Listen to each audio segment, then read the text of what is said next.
Hotma Sitompul tantang Kapolres tak terima Rizky Bilar ditahan meski Lesti nangis cabut laporan.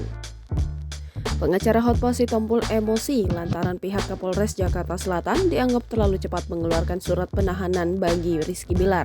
Diketahui Lesti Kejora tiba-tiba mendatangi Polres Metro Jakarta Selatan untuk mencabut laporan KDRT tak lama setelah Rizky Bilar ditetapkan sebagai tersangka dan ditahan. Rizky Bilar yang sudah terpampang di depan publik menggunakan kaos oranye tahanan membuat tim pengacara kecewa dengan Polres Jakarta Selatan. Pasalnya, menurut kuasa hukum Rizky Bilar, perdamaian klien dengan Lesti Kejora sudah terjadi sebelum pengumuman penahanan tersebut. Hotma menyayangkan sikap Kapolres Jakarta Selatan yang tak mengedepankan perdamaian.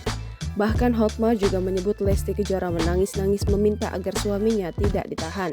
Namun, saat ditanya jam berapa Lesti menghubungi polisi untuk mencabut laporan, Hotma Sitompul tak mengetahui lebih detail. Hotma Sitompul lantas membuka waktu dan ruang terhadap publik untuk berdebat dengan Kapolres Jakarta Selatan yang dinilai terburu-buru mengumumkan Bilar sebagai tersangka dan melakukan penahanan. Hotma mengaku kliennya telah menyelesaikan restoratif justice untuk menyelesaikan masalah. Sebelum itu Milano Lubis, kuasa hukum Rizky Bilar, mereka meminta Bilar segera dibebaskan.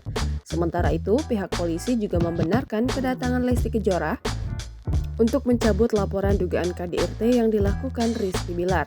Meski sudah dicabut, polisi masih akan melanjutkan gelar perkara untuk menentukan apakah permohonan pencabutan laporan polisi yang diajukan Lesti Kejora disetujui atau tidak.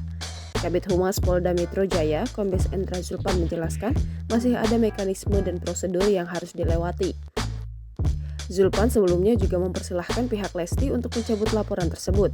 Ia menegaskan pihaknya hanya melakukan penegakan hukum sesuai dengan peraturan yang ada. Jangan lupa subscribe, share, komen, dan like ya!